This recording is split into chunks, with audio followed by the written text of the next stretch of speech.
Unheard. I said a lot of different things have to come together to do this marker, and it's not an easy task. There's a lot of people who have tried to put up markers in New Jersey and have failed, but we have succeeded. You want to put up a marker for a guy who was lynching? Let's just forget about it. Actually, at my very first book signing, I had a woman who said, she asked the question, she said, "Why did you write about this? Why don't you write about happy stories?" And almost like she didn't think I should have wrote the book. And I gave that a lot of thought. I said, well, why do we want to put up a marker? And I kept having this quote in my head that from George Santayana, and the quote is, "If we don't learn from the past, we're doomed to repeat it." And so this is something that should be well known. And I felt like if people needed to know that slavery existed up here, that these crimes weren't just relegated to the South, and that was the whole point of my book. It was to get this story known. And I think now, with this marker and with all the work that you guys have done, I think we've made that a reality, that this story will now be known. So thank you very much. Thank you very much for coming today. I think this was done very clear. This is not a very easy subject. Clearly we have people who think very different thoughts about it. And the way I've always tried to put it in perspective when people ask me is that regardless of which family history you may believe, regardless of which newspaper article you may believe, one thing we can't dispute: a man was lynched and he had no trial. And that is something that up until 3 years ago I was ignorant enough to think could possibly have happened in the town that I was born and raised. And that offended me, both that I didn't know about it, shame on me, and I was offended that it happened right here. And I was thinking one day, while the mayor was talking at one of our veterans' memorials, how ironic it is. 110 years later, after this horrific lynching, the borough of Eatontown takes the park over. It becomes a memorial to war veterans, for men and women who went off and fought and died for the freedoms that we as Americans now have and we're blessed to have.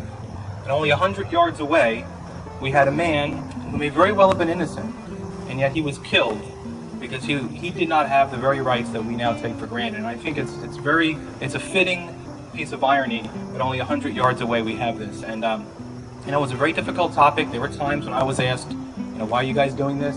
But I'm happy to report that everyone on Borough Council, everyone approved the location, everyone approved the wording, everyone approved the donation, and there are very few things that we all agree on. No one should be subjected to the actions of a goon gang, and that we as individuals all essentially stand responsible for the concept of civil rights. I would like to publicly apologize to the spirit of Mingo Jack, Samuel Johnson, his wife, his family, his ancestors. The breach of security to protect him during that period of time failed. And so I apologize for that failure. We should never forget that a person's civil rights is one of the most cherished things that we possess. And so, by this marker, let it stand as a beacon to civil rights, not only here in Eatontown, in New Jersey, in our country, but also in our world.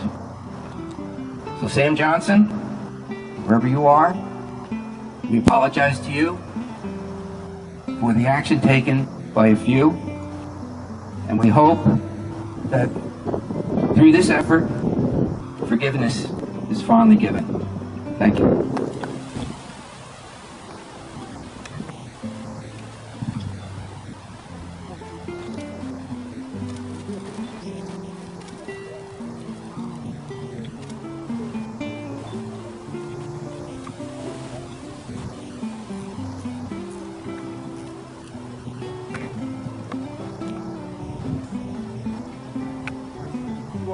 My name is Steve Steinhauser. I'm part of the Paranormal Rangers, who also made a documentary on the events, and also we did a investigation here on the anniversary of his lynching 2 years ago.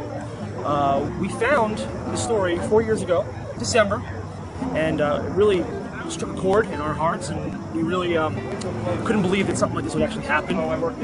So we all decided to look deeper into it. And as we looked deeper into it, it became more and more gruesome and more heartfelt. So we decided to get this hidden story and bring it out to the public so it's more well known. So what we did was we started filming, did research, got in touch with James Stone, the author, and we came up with a documentary of the whole story. And we came in contact with Sandra Thompson and the Friends of Mingo Jack, and flash forward 4 years, here we are. That is finally over, and that we got to do this presentation today. And every time when we do something that has to do with Mr. Johnson, the wind starts blowing. Yes, it does. Sure. Okay. We're just truly blessed that this day has finally came. Once you got the classes.